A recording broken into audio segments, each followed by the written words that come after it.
നാം പാപികളായിരിക്കെ ക്രിസ്തു നമുക്ക് വേണ്ടി മരിച്ചു. അങ്ങനെ നമ്മോടുള്ള സ്നേഹം അവിടുന്ന് പ്രകടമാക്കി. റോമാക്കാർക്ക് എഴുതിയ ലേഖനം 5-ാം അധ്യായം 8-ാം വാക്യം. സ്നേഹം പ്രകടിപ്പിക്കുന്നവനായ ഈശോ, അതും സ്നേഹിക്കപ്പെടുവാൻ ഒരു യോഗ്യതയുമില്ലാത്ത അവസ്ഥകളിൽ പോലും നിരന്തരം ഒരിക്കലും കുറവ് വരാത്ത സ്നേഹം ചൊരിയുന്നവൻ.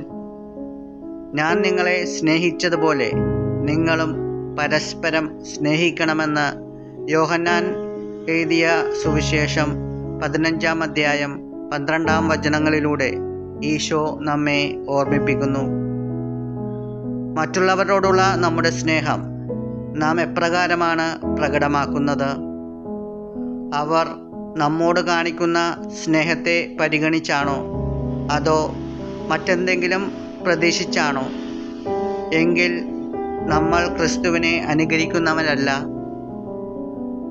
പ്രകടമാക്കാൻ കഴിയാത്ത സ്നേഹം അതിൽ തന്നെ നിർജീവമാണ്.